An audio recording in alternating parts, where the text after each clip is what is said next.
Prestissima here. Today, we're going to talk a little bit about music notation. Music notation are the words, symbols, numbers, and diagrams that composers use to write music down on paper or in a computer software program so other musicians can sing or play it too. A composer is the person who invents a song or piece of music and writes it down so that other people can sing the song or play the piece of music on an instrument. A composition is the music that a composer writes.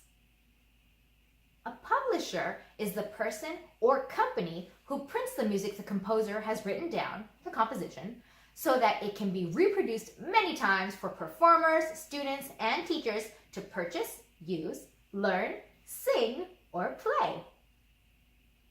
Sheet music, or music score, is the paper on which the publisher prints the music, which is sometimes an individual song or piece, and sometimes a whole book of songs or pieces.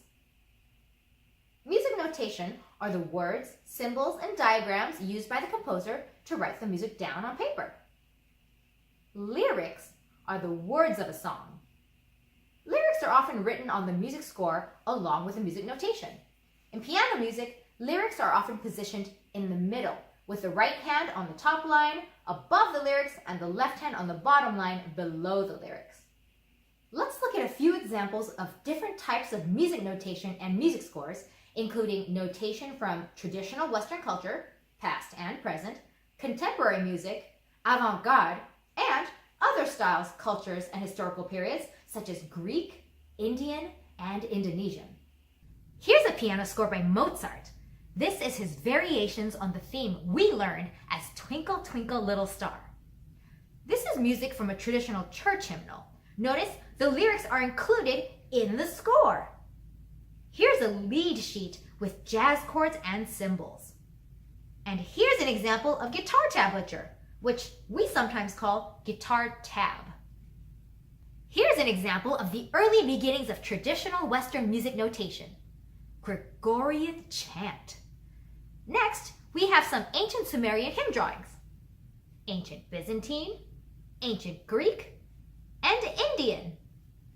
Here's some really interesting drawings of avant-garde and graphic scores. There are so many variations and styles of music notation. So far, we have been learning our songs by rote and by using the letters of the music alphabet. But we are working toward understanding standard Western music notation. Here's an example of music notation using pictures of the 3 black keys. Notice there's a red dot over the black key that we're supposed to play. Since this is a piano score, the right hand is on the top, the left hand is on the bottom, and the lyrics are in between. The right hand is playing the melody, and the left hand is playing the harmony. Braces are often used to show one line of music.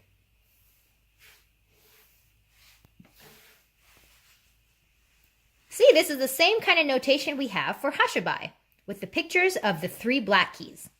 So you'll see the red dots where we're supposed to play each key. The right hand is on top, playing melody.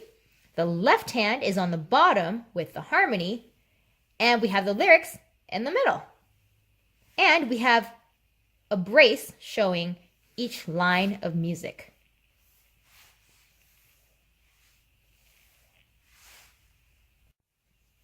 Here's that same music notation for Merrily We Roll Along and Mary Had a Little Lamb. And finally, we have that same music notation for Go Tell Aunt Rhody.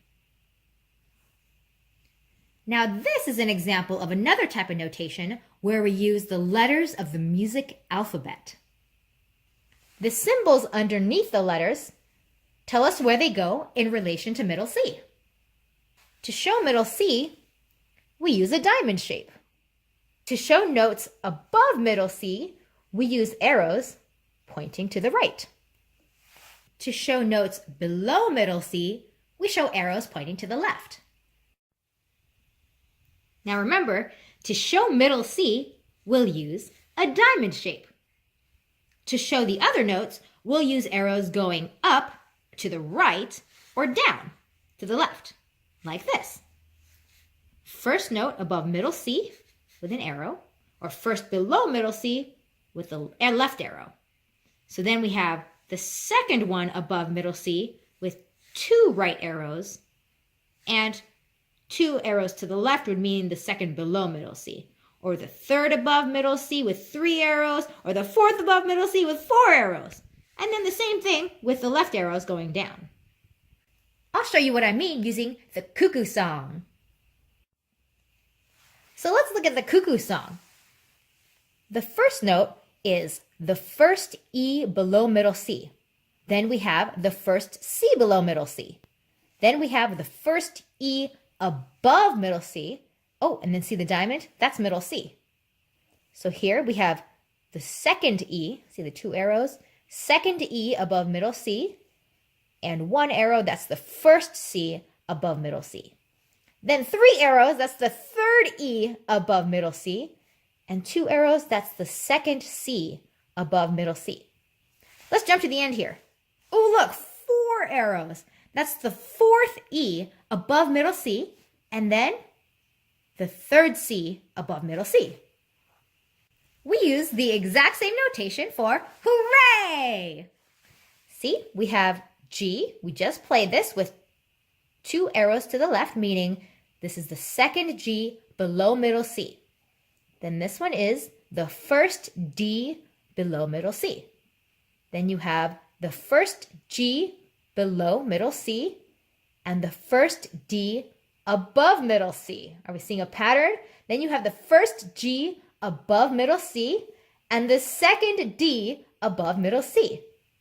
And then the second G above middle C, and then the third D above middle C.